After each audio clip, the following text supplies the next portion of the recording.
All right, topic one, day one, hello. So we're looking at migration and immigration this week.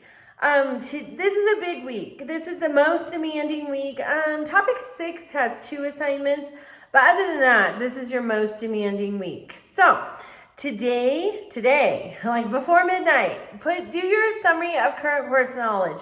And that is just basically, what do you know? What do you not know? That can be as simple as, I had a fabulous high school history experience, or, I hate history. You don't have to give, it doesn't have to be detailed, but just gives us an idea, where are you coming from?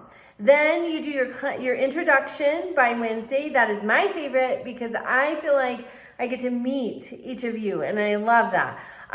Then also on Wednesday's a big day. So you have your introduction due and your first reply to the first discussion. I always get questions. What's the word requirement for the discussions and the replies?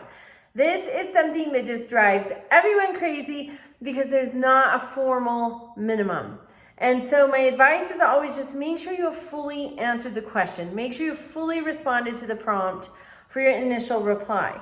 For your replies to your peers, try to add something new. Obviously constructive feedback. We want to be positive and encouraging, but then is there something maybe that their post indicates they might not know about? Is there another resource? Is there another happening? Is there another point of view? Contribute something new. So that's just a little hint for success. The assignments, though, do have minimum word count requirements, and I will utilize the rubric. So when you go to the assignment is linked and the rubric is linked. I will be utilizing the rubric to see if you did it correctly. So check them both out. If they're different, use what the rubric says. Then discussion question 2, reasons for English colonization. Obviously, we have the separatists, the religious reasons for colonization. There are many other reasons.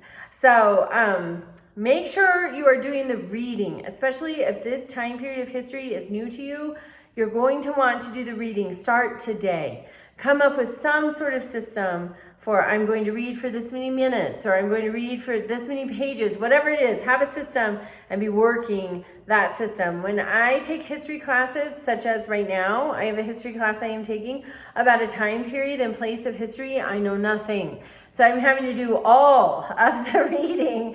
And so what I finally had to do was start getting up 30 minutes early every day. And if you do that all 7 days of the week, say Sunday is your day to sleep in, still get up 30 minutes earlier than you would have. That gives you 3.5 hours of reading that you can add to your week. And it sounds ridiculous, but it's really not. How much time do you spend scrolling on your phone? Stop that and read. Also, take it with you. Do you have to pick up your kids from school? Or do you have to wait for them while you do sporting events? Take your reading with you. It's okay to be a little bit of a hermit. You don't have to visit the whole time. These are just some little things that I try to do to get my reading done. Also this week you have a journal assignment, and so ideally you would have all of your reading done before you do the journal assignment, because you have to cite to sources. The journal assignment, it's fictional. You're putting yourselves in the shoes of an immigrant. What was it like? Well, how you know what it was like is from doing the reading, right? So have the reading done, and then what was it like? You can do like a journal entry, a diary. It's 500 to 700 words. I will not penalize for going over, but you will absolutely be penalized for coming in under. You can use something from your own family history if you want. My family, one side of my family, when they got here, they destroyed everything.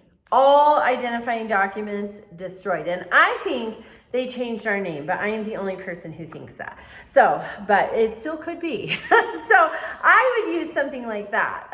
But so do you have something in your family history? Sometimes some students have fabulous immigration stories. You can use those. So just keep that in mind. If you have questions about it, reach out to me. And then also on Sunday, you have a quiz. So, all right, get to reading, get to work, and I'll see you in the discussions.